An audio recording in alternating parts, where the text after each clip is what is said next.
Shalom Aleichem mga kapatid.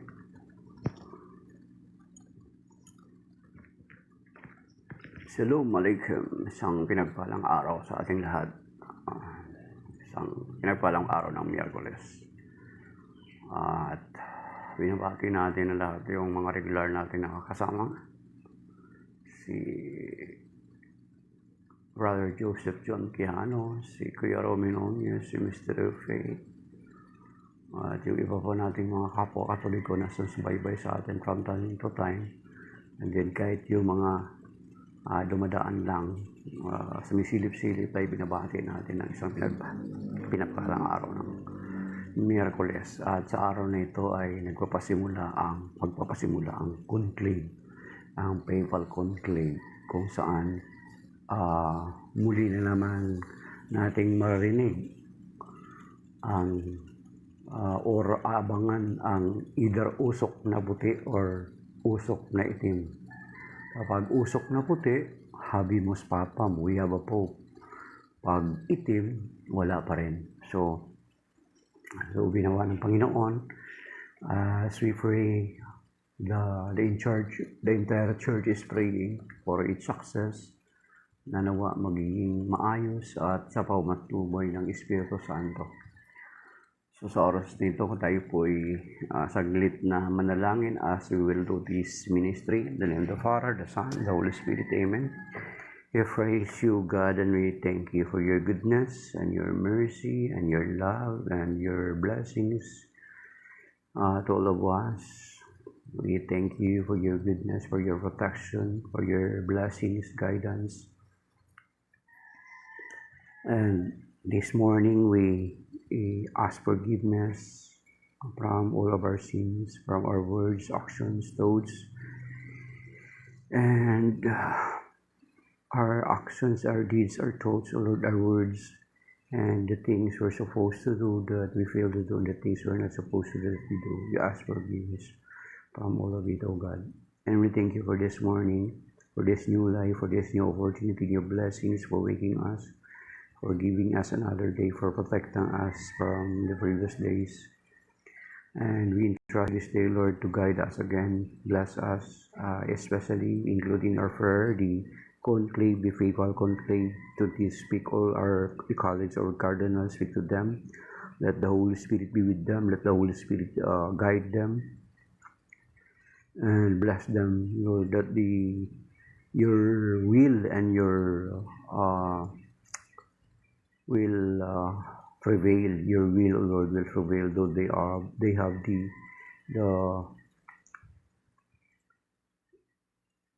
the free will. You give them a free will, yet may your will be done, O God, in Jesus' name.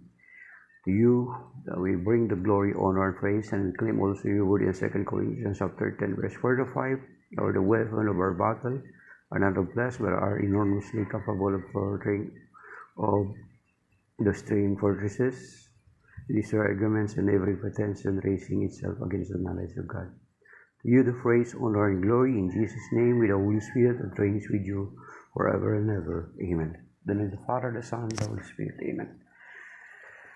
Shalom mga kapatid. Isang pinagpalang araw sa ating lahat. Muli. Okay. So our gospel of today is still taken from the gospel according to St. John, chapter 6, verses 35 to 40. Glory to you, Lord. Jesus said to them, I am the bread of life. Whoever comes to me will never hunger, and whoever believes in me will never thirst. But I told you that although you have seen me, you do not believe. Everything that the Father gives me will come to me, and I will not reject anyone who comes to me, because I came down from heaven, and not to do my own will, but the will of the one who sent me. And this is the will of the one who sent me, that I should not lose anything of what he gave me, but that I should raise in the last days. For this is the will of my Father, that everyone who sees the Son and believes in him may have eternal life, and I shall raise him on the last day. The Gospel of the Lord. Praise to you, Lord Jesus Christ. Okay. So yan ang Ebanghelyo mga kapatid. From St. John pa rin.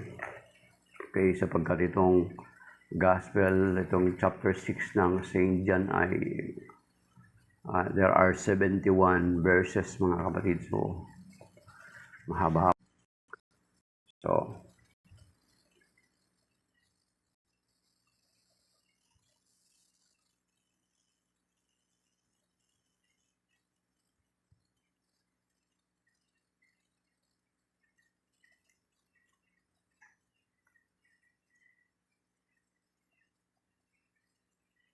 itong verse 30, yung ang Panginoon, sabi niya, I am the bread of life that came down. Sabi niya, Jesus said to them, I am the bread of life.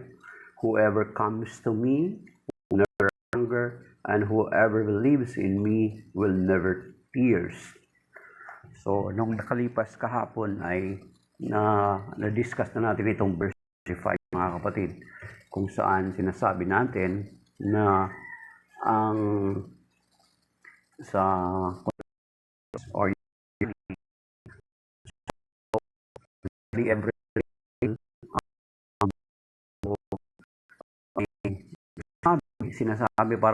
sinasabi sa atin ng Panginoon na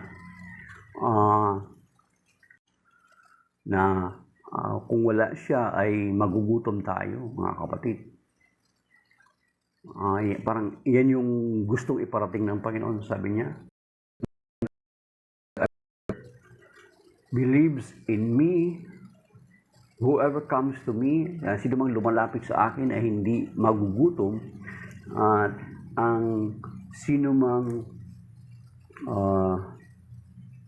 na sumasampalataya or naniniwala sa akin ay hindi mauuhaw.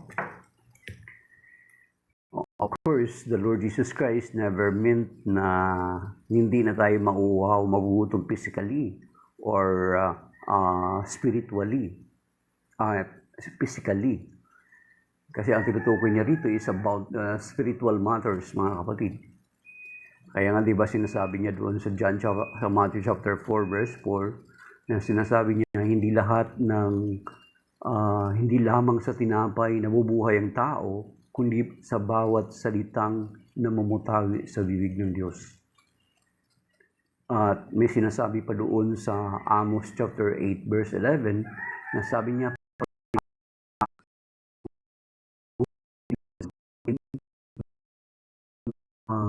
sa salita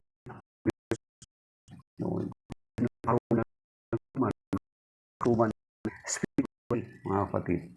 Kasi may mga, kung naranasan, may mga instance na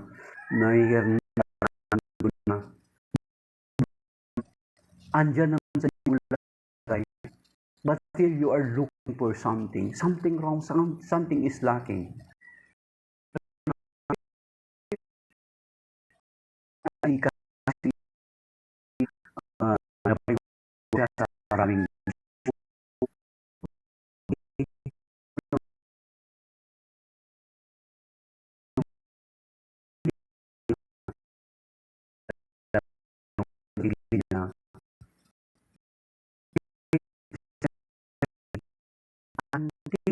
find doon yung kahutuman, andun pa rin yung longing for something. Despite everything na meron ka na, pero it seems to be lacking. Di ba? Nakaranas tayo ng ganyan. Yun yung sinabi ni San Agustin, na ang bisyo sa lahat ng mga gawaing pamakasanlibutan, yet nakaramdam pa rin siya ng kahuging-kagan. At yung emptiness na meron tayo sa ating sarili ay hindi mapupunuan. Hindi mapupunuan ng mga bagay na material, kundi ang makapupuno lamang ng emptiness na meron tayo ay ang Diyos. Mga kapatid. Kaya nga ang sabi dito ng Panginoon, I am the bread of life. Sabi niya, Jesus said to them, I am the bread of life. Whoever comes to me will never hunger, and whoever believes in me will never thirst. Ay, Kuya Romy, good morning. So, ibig sabihin, ganun ka-importante ang Panginoon sa ating buhay. Kasi sinasabi niya, He is the bread of life. At the same time, He is the water that will quench our tears. So, ibig sabihin na yung hinahanap natin sa ating buhay na makapagpasaya sa atin ay ang Panginoong Hesukristo lamang pala ang makapagsasatisfy nito. Kasi to say that He is the bread of life, ibig sabihin, ganun siya ka-importante sa atin. At the same time, mga kapatid, so therefore, without food and water, your life. The Lord Jesus is indirectly saying, I must be a part of your life. Bagamat hindi sinasabi ng Panginoon na dapat magiging bahagi ako ng inyong buhay. Pero, as He said this word in verse 35, John chapter 6, verse 35, I am the bread of life. Whoever comes to me will never hunger, and whoever believes in me will never thirst. You see? Sinasabi niya na siya yung tinapay ng buhay. Siya yung pagkain. Siya yung, ay kunami, good morning. He is the bread of life. And then whoever believes in Him will never thirst. He is saying indirectly that I am the water of life at the same time, mga kapatid. So without water and bread, we will die, mga kapatid. Because without bread,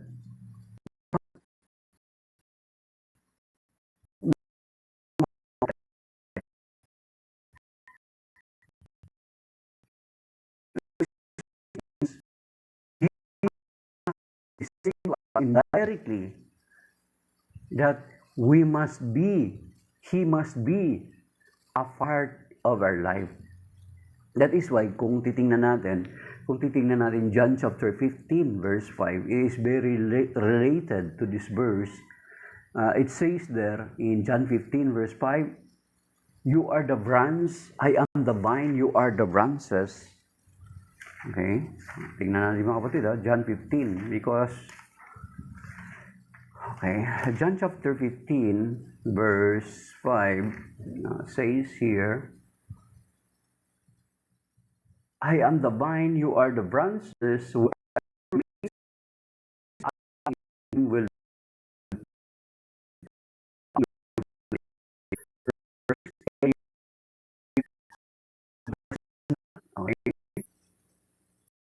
remain me,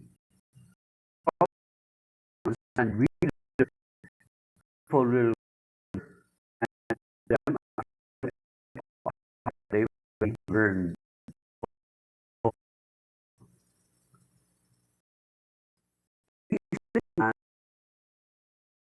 The vine and we are the branches. If this branch be cut off from the vine, later on, this branch will die. Di ba mga kapatid? So the same with us, the same with in John verse 5. Life means we will die. For the Lord Jesus Christ is saying that He must be a part of our life, mga kapatid. Ganun kahalaga. Excuse me for a while.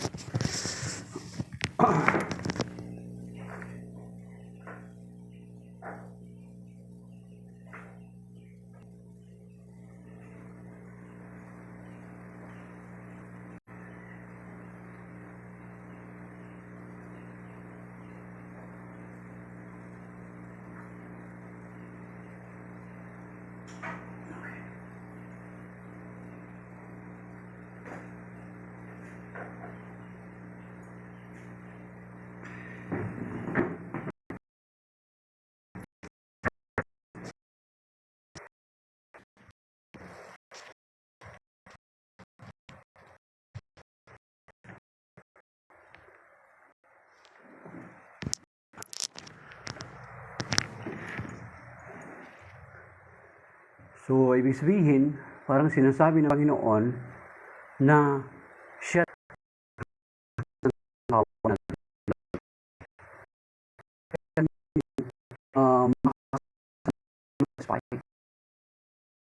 di ba? Kaya nga kung like example,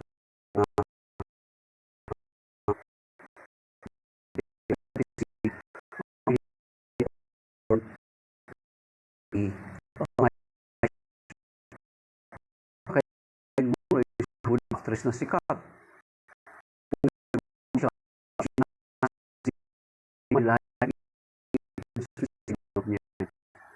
Maging si Michael Jackson at para siya makapailan sara ang buong mall para makagapagala sila sa mall. Di ba? So, ano na yung emptiness, mga kapatid? Hindi talaga makakapagsasatisfy yung kasikatan, yung mga bagay-bagay sa ating buhay. Because only the Lord can feel that. Iba sinasabi niya doon sa Matthew chapter 11 verse 28, yung mga tao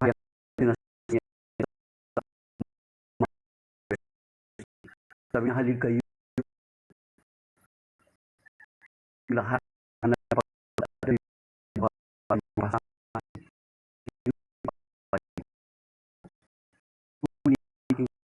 pagkat ang aking at makakasungin gawaan sa inyo mga kalagwa. So you see, ibig sabihin, kahit anong meron tayo, ay hindi yan makakasatisfy sa atin pagkus ang Panginoon sa atin, sa lungin ng ating puso. Okay? So yan.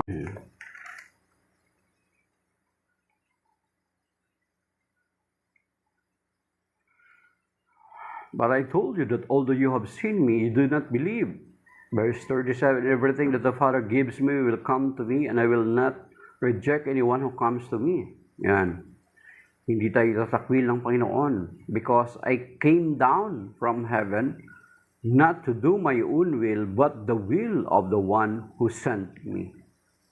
So, itong verse, naglalag.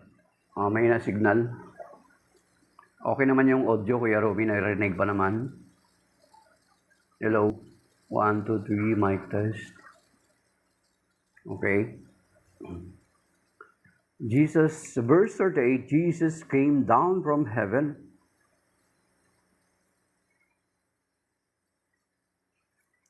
Ayan. Dear guests, good morning po. Ayan. Brother Robin, narinig mo ba ako? Okay ba, Kuya Robin? Narinig mo ako? Okay. So, naglalakad po. May na-signal. Okay? So, itong verse 38, mga kapatid, ilang beses na natin itong inuulit-ulit. Kasi itong John chapter 6, bago dumating dito, nung nakalipas na araw, ay meron pong paghahambing ginawa ang Panginoon. Una, patungkol dun sa mana,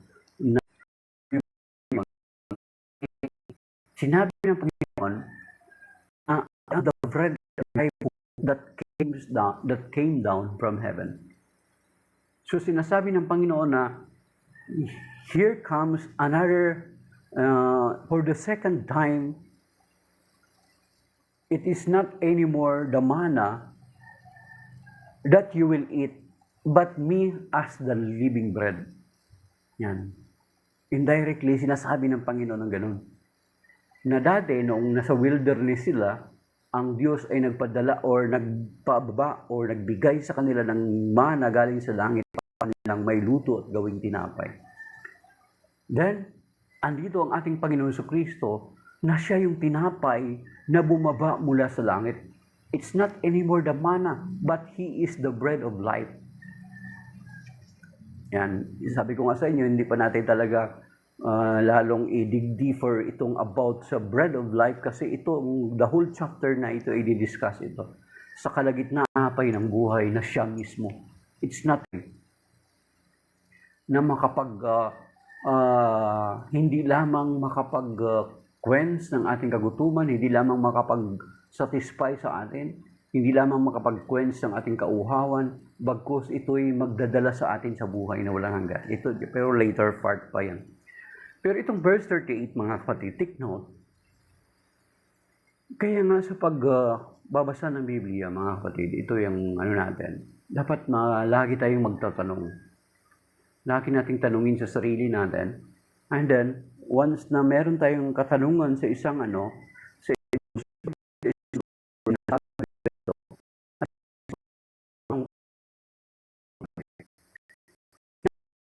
away-awayin yun. But rather, we have to reconcile it. What does it mean?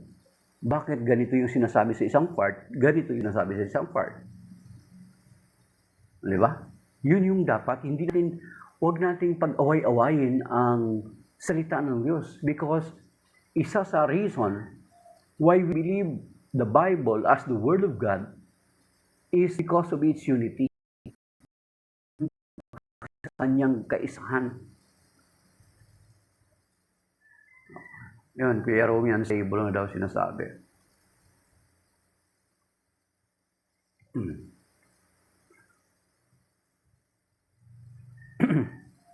So yun, mga kapatid. So itong verse 38, okay, not to do my own will, but the will of the one who sent me. So Jesus came down from heaven. Kaya itong verse na ito'y gigiba sa mga argumento ng mga tao na nagsasabi na siya ay tao lamang.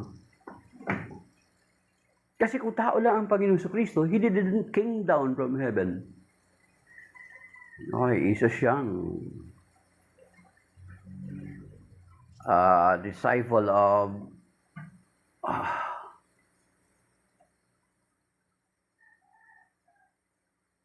yes, good morning. And si isa siyang Brother Romy isa siyang Muslim, isa siyang Islam. Okay. So yun yung sinasabi, verse 38, He came down from heaven, gigiba ito sa mga hindi naniniwala sa Panginoong Kristo, na tao lamang siya. Sapagkat ang Panginoong Kristo ay tao lamang, mga kapatid, if He is only a mere human person, He did not anymore came down from heaven. Di ba? Hindi na sasabihin yun. Hindi na dapat banggitin yung sinasabi sa John chapter 3 verse 13 and then dun sa verse 31. In John chapter 3 verse 13, walang makakaakyat sa Ama na hindi muna ang kundi. Try to read in John chapter 3 verse 30. In John chapter 3 verse 31. Then He came down from heaven to do the will of the Father. Di ba? This word is also can be found in Hebrews chapter 10 verse 5. He came down from heaven. He is just a mere human being. He is like us. He came down from heaven. The Bible will not say that anymore.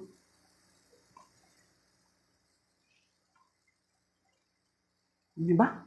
Hindi na kailangan sabihin na came down ba siya kung tao na nga siya eh.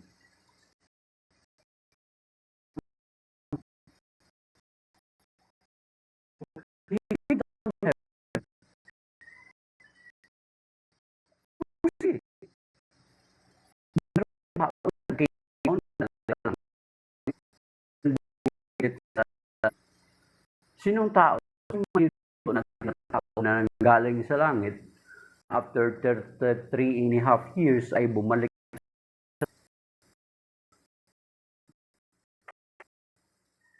Meron bang ganun?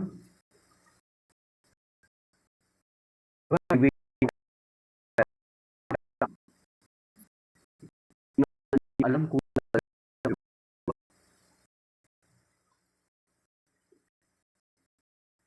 Jesus Christ came down from heaven. So it means the John chapter 1 verse 1 to 3 and then verse 14 is very. In the beginning was the Word, and the Word was with God, and the Word was God. He was in the beginning, and without Him, nothing is created. Kahit sa Quran nyo, isa siyang, di ba, na-mention yung doon na Yeshua is the Word of God. Ulitin natin.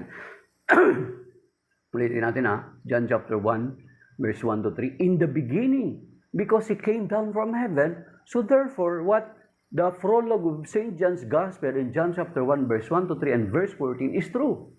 In the beginning was the Word, and the Word was with God, and the Word was God.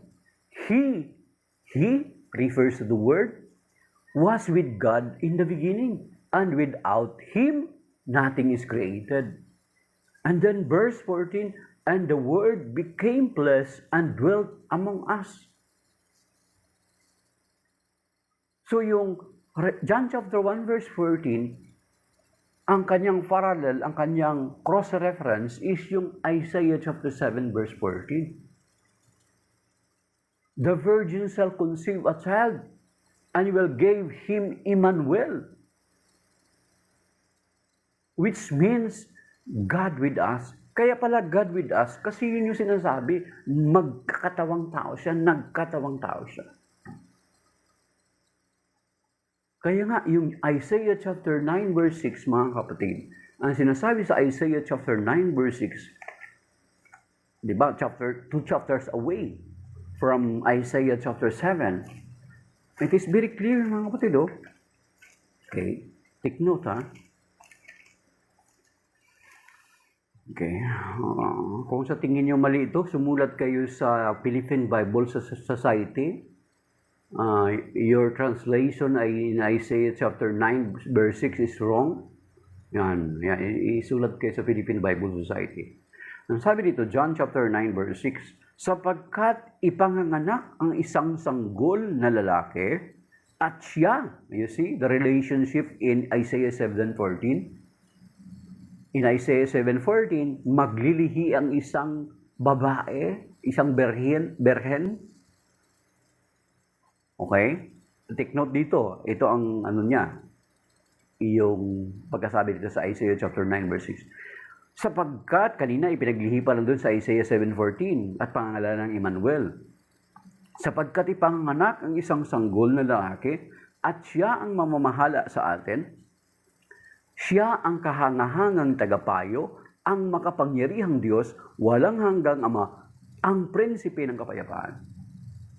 Ano sabi? Sapagkat ipanganganak ang isang sanggol na lalaki at siya ang mamamahala sa atin, siya ang kahangahangang tagapayo, ang makapangyarihang Diyos, walang hanggang Ama, ang prinsipe ng kapayapaan. So you see, the relationship between the Isaiah 7:14 and then Isaiah 7:14, the relationship to John chapter 1 verse 14, that the Word became flesh and dwelt among us. That is why He was named as Emmanuel. God with us, kasama natin ang Diyos.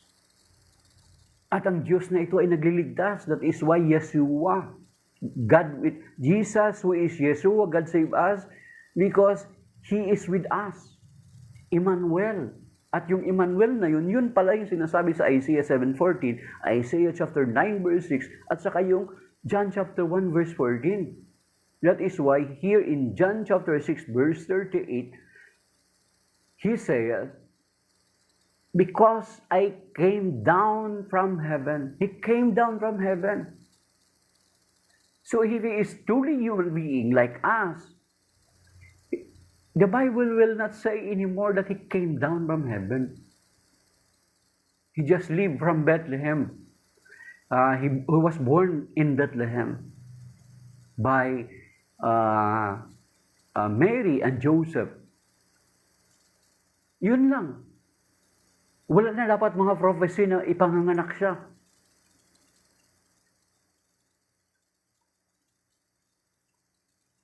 Di ba? Kung he is a purely human being, or else ang prophecy, ang prophecy sabihin lang na ang tagapagligtas ninyo ay magmumula sa angkan ni David. Magmumula sa angkan ni David. Pero wala na yung karugtong na at tatawagin siyang Emmanuel, God with us. Kasi kaya pala God with us kasi pinalinaw ng John chapter 1 verse 14.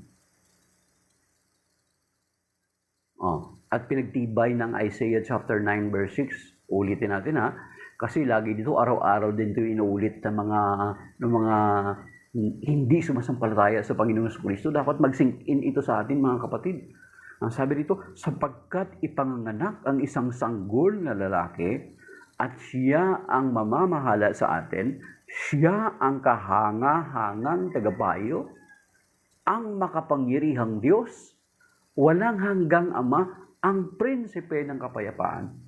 Kaya pala yun yung sinasabi sa John chapter 1 verse 1 to 3. In the beginning was the Word, and the Word was with God, and the Word was God. He was with God in the beginning. And without Him, refers to the Word. He was with God in the beginning, refers to the Word. And without Him, it still refers to the Word. Without Him, the Word, nothing is created. And then verse 14, and the Word became flesh and dwelt among us. You see? So, the other founder of a sect that do not recognize Jesus as Lord, Jesus as God, he is explaining to his people that this word here is just a mind of God, a proposition, a panukala, what we call this. Ganun yung sinasabi nila. Panukala daw. And then nagkaroon ng fulfillment in the person of our Lord Jesus Christ. Yes, it is the panukala, it is the plan of God to save the humanity through our Lord Jesus Christ. At maliligtas ang humanity not by any other person, kasi walang makatubos na tao lamang. So kapag ang kinikilala mo na Kristo ay tao lamang, hindi ka matutubos niyan kahit ilang tonelada pang dugo niya ang ibubuhos dun sa krus. Kung ang tao lamang ang Panginoon Kristo, purely human being, kahit ilang tonelada na dugo ang ibuhos dun sa krus, walang saysayan, kahit maligo ka pa. Kung tao lamang ang Panginoon Kristo, maging walang saysay yun.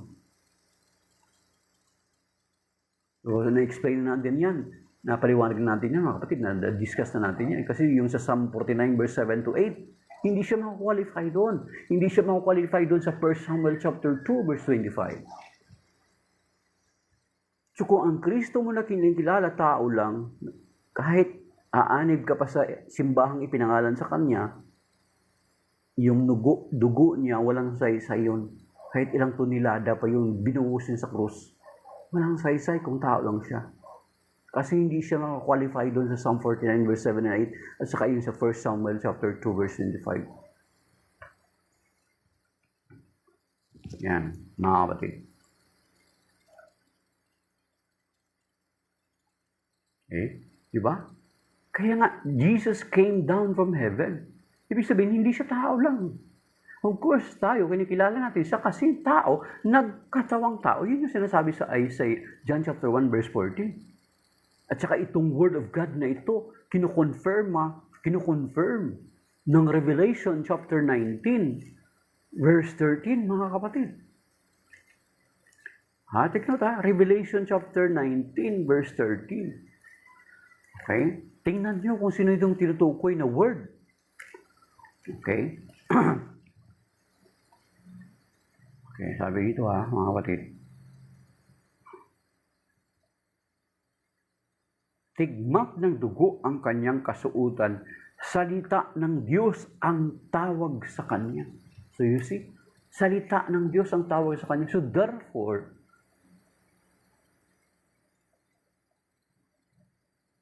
John chapter 1 verse 1 to 3 and verse 14 is referring to an individual, and that individual is our Lord Jesus Christ. Kaya nga yung He, ewan ko bakit dinidisregard nila yung He was with God in the beginning, and without Him, nothing is created. Di ba dapat ang pronoun na gagamitin, dapat is it, kung bagay. Kung, di ba? Tama ba ako? Kung mali ako, i-correct nyo. Hindi dapat him, I, we, he, she. Dapat hindi yun ginagamit kung isang bagay siya. Isa siyang panukala, isang mind lamang siya, mga kapatid. Okay. Okay.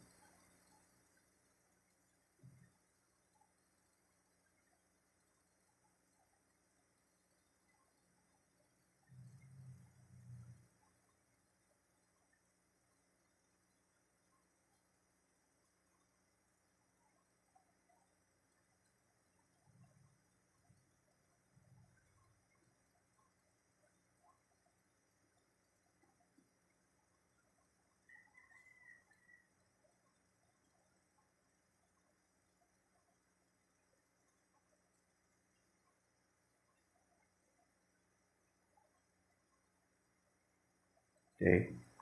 So yung mga kapatid, di ba? Kaya tanong natin, hanap tayo ng another reference. So patunay lamang na ang Word of God na ito, na sinasabi sa John chapter 1 verse 1 to 3 is our Lord Jesus Christ. Nothing more. So hindi natin pwede ipabaliwalain.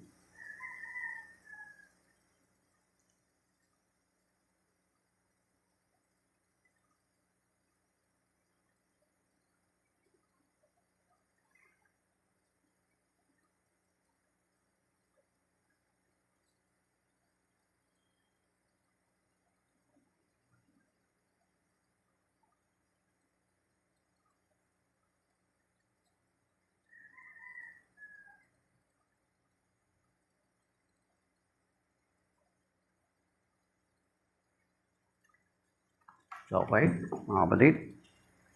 Yan. So therefore, masasabi natin na sa verse 38 na ito, na kung papaano ang mana ibinigay ng Diyos galing sa langit para mapaging pagkain ng mga Hudyo, sa ating kapanahunan, sa pagbaba ng Panginoon Kristo, He is the manna. He is the bread of life. Siya yung tinapay na makapagpabubusog sa atin. At hindi lamang yan, siya na yung tinapay na magbibigay sa atin ng buhay na walang hanggan. That this chapter 6 will discuss that later. So you see mga kapatid, John chapter 6 verse 38, at ang relations nito is yun, nabanggitan natin, Isaiah chapter 7 verse 14. We are continuously repeating this because people who do not believe Jesus Christ as God, I continue to believe and twisting the truth about Him, mga kapatid. Sa atin, ulit-ulit din natin, inuulit-ulit din natin. Para maintindihan natin. Even alam nyo ba, si Isa Siyang nag-comment kanina. Sa kanilang Quran mismo, na ang kanilang Quran ay kinikilala si Jesus as Kalimatullah. Ang tinatawag na Kalimatullah or Word of God. At yung Word of God na yun, ibig sabihin, even their Quran supports that Jesus is the Word of God. That this Word of God is with God in the beginning. And this Word of God, without this Word of God, that refers to our Lord Jesus Christ is nothing is created. Kaya nga makikita din natin doon sa Genesis chapter 1 verse 26. Makikita natin doon, we can see in Genesis chapter 1 verse 26, it says there, let us make man in our own image and likeness. Let us, yung us na yon plural, in our plural. So makikita natin na may kausap ang Diyos yun. At yung mga tao na ayaw kumilala sa Panginoong Jesucristo na Diyos, ang sabi nila is, ang kausap daw doon ay ang mga anghel. Abay, pinapalabas nila na kamanlalalang pala ng Diyos ang mga anghel. E di ibig sabihin, Diyos na rin pala ang mga anghel. No, they are not. Kasi ang kausap, maliwanag doon sa Genesis chapter 1 verse 26, let us, plural, lalangin natin. Man in our image and likeness. Ngayon, lalangin natin ang tao, gawin natin siyang kalarawan natin. So, ibig sabihin, kinukonfirm, pinatitibay, pinatotohanan ng John chapter 1 verse 1 to 3 and verse 14 that our Lord Jesus Christ is with the Father since it all began. In the beginning was the Word, and the Word was with God, and the Word was God. He was with God in the beginning, and without Him, nothing is created. So you see, doon pa lang nako-confirm na. Kaya nga pagdating uli sa Genesis chapter 11 verse 7, inulit-uli yung let us na yun. Puntahan natin at guluhin natin ang kanilang wika. O, di ba, yung nagtayo sila ng Torre ng Babel? Natin, inulit na naman yung word na natin.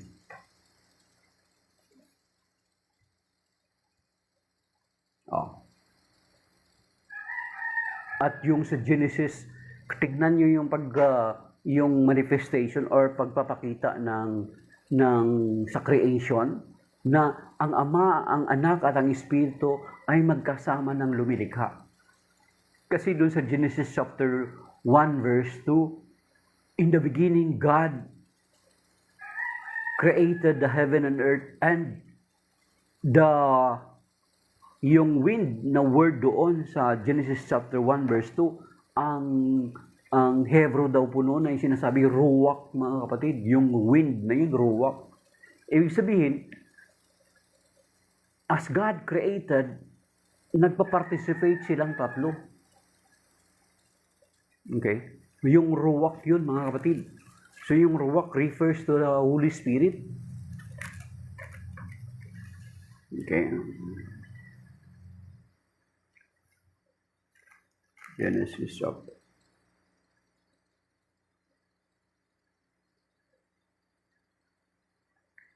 Ito, kadiliman at umiihip na malakas na hangin sa ibabaw ng tubig. Yung ruwak, umiihip yung hangin na yun, refers to ruwak, which this ruwak refers to the Holy Spirit.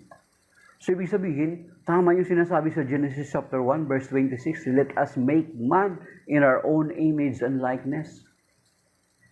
And then inulit sa Genesis chapter 11, verse 7, kaya nga, mga kapatid, dun sa tinasabi, kahit yung salitang word na, kahit yung sinasabi doon sa, sinasabi nila na one, yung Deuteronomy chapter 6, verse 4, yung ekad, yung Shema ng mga Hudyo, yung memorize ng mga Hudyo yan, Shema Israel, Elohenu Adonai, ekad, yung one na yun is ekad daw po yun sa Hebrew na salita. At ang ekad na yung mga kapatid ay cannot be translated as singular. It is a plural word. So you see? Tama yung sinasabi sa Genesis chapter 1 verse 26 at saka Genesis chapter 11 verse 7. And then John chapter 1 verse 1 to 3 and then verse 14. Then, nung commissioning, great commissioning, di ba anong sinasabi ng Panginoon doon? Ayan. Yes, even the Elohim. Yan, may isang Hudyo din na, yes, napanood ko rin yan. Yung isang Hudyo mismo na pinapaliwanag nila even the word Elohim, the name of God na tinatawag nila sa Diyos cannot be translated as a singular form, mga kapatid. Kaya nga pagdating doon sa Matthew chapter 28, verse 19 to 20, sabi niya, go ye therefore to all nations, baptizing them in the name of the Father and of the Son and of the Holy Spirit. Hindi niya sinabi na in the names of the Father, the Son, and the Holy Spirit. Hindi. In the name, singular, of the Father and of the Son and of the Holy Spirit. So doon, kama yun mga kapatid. In the name of the Father, and of the Son, and of the Holy Spirit. Ibig sabihin, ipinapakita ng Panginoon na pantay-pantay sila. Kaya nga, doon sa, yung 2 Corinthians chapter 13, verse 13, ito yung blessing or introductory blessings ng mga pari sa introduction nila, di ba? Narinig natin palagi ito.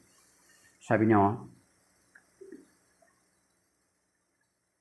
okay, sa 2 Corinthians chapter 13, verse 13, naway sumainyong lahat ang pagpapala ng Panginoong Hesukristo, ang pag-ibig ng Diyos, at ang pakikipag-isa ng Espiritu Santo.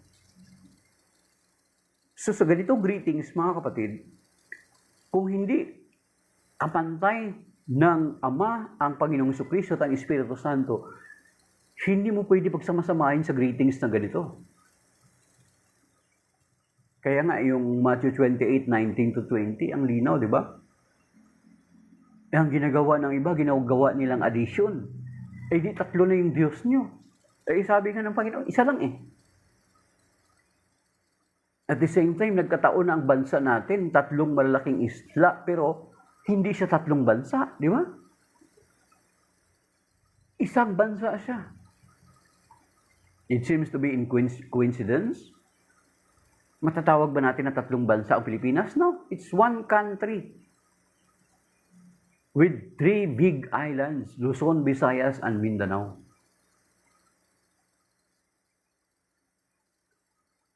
Matthew 28, 19 to 20, at saka yung 2 Corinthians chapter 13, verse 13. Yung ginagawa ng iba kasi, tatlo na yung Diyos nyo kung ganun. Ama plus Anak plus Espiritu Santo is tatlo. Bakit? Paano kung patulan tayo ng Diyos? Mathematics nyo, bakit addition lang yung mathematics nyo? Kung yung mathematics ko is multiplication. 1 times 1 times 1 times 1 equals 1. Di ba? Meron pa na isang result is 1 sa yung to the power, to the, ano ba yun? Umihina ko sa mata, mga kapatid. Asawa ko, accountant, pwede. Tanungin ko nga kung ano yung equals to the power equals 1 pa rin. So yun mga kapatid, hindi tatlo.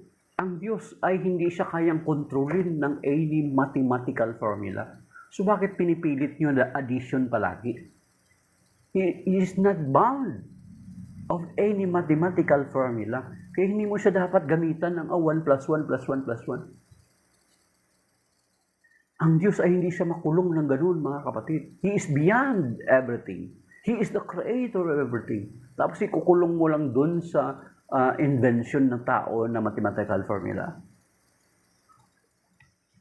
Di ba? Yung 1 John 5:7, of course, King James Version yun. Hindi kilalanin ng iba yun. Hindi kikilala niya. For there are 3 that bear records in heaven. The Father, the Son, and the Holy Ghost. The Word and the Holy Ghost. Yung sinasabi doon. 1 John chapter 5 verse 7. 1611 yung King James. So, ibig sabihin, maano mo pa rin siya, mapangahawakan mo rin kasi oldest version din yan eh. Although ang Douay-Rheims is older sa King James version ng 2 years. Kasi ang Douay-Rheims is 1609. Di ba? So, ngayon mga kapatid, ibig sabihin, hindi ang Panginoong Kristo ay hindi tao lamang, kundi nagkatawang tao. Kaya nga may babala, mga kapatid. Although itong babala na ito sa 2 John verse 7, ito yung babala dito, mga kapatid. Dito sa 2 John verse 7 na very, napaka-strong word ito. Kaya nga, once na hindi mo kilalanin ang Panginoong Kristo na nagkatawang tao, bakit nagkatawang tao? Siya kasi Diyos siya dati. Diyos siya, hindi lang dati, kundi nagbalik na siya sa kanyang dating kalikasan. Di ba? Sa Philippians chapter 2, verse 5 to 8, idugtong natin doon. O halos araw-araw na natin ito Kuya Romy binabanggit. Di ba? Sa second, doon sa Philippians chapter 2, verse 5 to 8, sinasabi doon, related siya doon sa sinasabi natin Genesis 1:26, Genesis 11:7, and then John chapter 1, verse 1 to 3, John chapter 3 verse 13, and then verse 31 ang John of chapter 3, then ito na naman John chapter 6 verse 38, then Hebrews chapter 10 verse 5, then Colossians chapter 2 verse 9. Ano sinasabi doon? Sapagkat ang buong kalikasan ng Diyos ay na kay Kristo kahit siya'y naging tao. Naging tao siya kasi may dati siyang kalikasan. Ano yun? Yun yung sinasabi sa Philippians chapter 2 verse 5 to 8 na siya ay Diyos. Magpakababa kayo katulad ni Kristo na kahit siya ay Diyos, hindi nagpilit na manatiling kapantay ng Diyos, bagkus sinubad niya ang katangian ng pagka-Diyos at namuhay na katulad ng isang alipin. At naganap yan yung nagkataong tao siya, mga kapatid. Yun yung sinasabi sa John chapter 1 verse 1 to 3 and then verse 14. Kaya nga, pumanaog siya. Kung tagalupa na siya, hindi na siya pumanaog. Ano ba klaseng isip yun kung sasabihin mo tao lang siya? Kaya nga dito ang babala sa 2 John verse 7, mga kapatid. Ito, napaka-bigat ito, mga kapatid. Okay, sabi dito. Sa 2 John verse 7, ito ang sinasabi, sapagkat nagkalat sa sanlibutan ang mga magdaraya. Ayan. Alam nyo na kagad, may isip nyo, 3 lang itong grupo na ito, mga kapatid.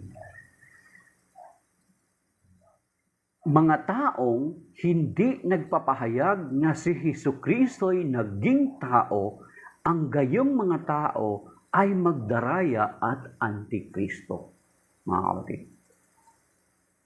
Sino tinutukoy dyan? Kasi tayo ng mga Katoliko, pinapahayag natin ang Panginoon Jesucristo na naging tao. Bakit siya kailangan maging tao? Sapagkat Diyos siya. Paano niya masasabi yung Hebrews chapter 10 verse 12? Narito ako upang sundin ang loob mo. Yan, mga kapatid. Kaya nga, kapag ipinapahayag mo na hindi siya naging tao, magdaraya ka antikristo. Hindi sinabi sa 2 John verse 7, ang sinumang hindi nagpapahayag na si Kristo ay tao lamang. Yun yung mga magdaraya at antikristo. Pwede tayo yun. Na hindi natin pinapahayag kasi naging tao yung ating pagpapahayag. Kasi naging tao, kasi meron siyang previous na kalikasan. At yung kalikasan na yun ay ang pagiging Diyos. Ang kanyang pagka-Diyos. Kaya kapag ang pahayag mo, yung profession mo about Him is just merely human being, kasama ka rito sa 2 John verse 7. Huwag mong baliktarin. Kasi kung ang 2 John verse 7 is, kung ang sinabi ay ganito, sapagkat nagkalat sa sanlibutan ang mga magdaraya, mga taong hindi nagpapahayag na si Jesucristo ay tao lamang, ang gayong mga tao ay magdaraya at antikristo. Pwede yun sa amin. Pero sinasabi nito na ang mga taong hindi nagpapahayag na si Jesucristo ay naging tao, yaon ang mga antikristo at mga magdaraya. So that is by now mga batid, shalom, kasi time na, papasok na, trabaho na. May God bless us and keep us safe and sound sa araw na to. Iligtas nawa tayo ng Panginoon sa lahat mga problema, sa mabigat mga pagsubok at mga problema at sa mga malulubang karamdaman. Iligtas tayo ng Panginoon sa road rage, iligtas niya tayo sa mga nung disgrasya, iligtas tayo ng Panginoon sa mga bagay na beyond our control. God bless, servant. God bless, Kuya June, Kuya Romy Nunez, at sa lahat ng mga nag-tap ng screen, even those yung mga taong hindi man nag-tap ng screen yet, andyan sila, pinakinggan tayo, nawa ang pagpapala ng ang Panginoon ay sumating lahat sa araw nito. Shalom, God bless, servant, shalom. Signing off, my dear brothers and sisters.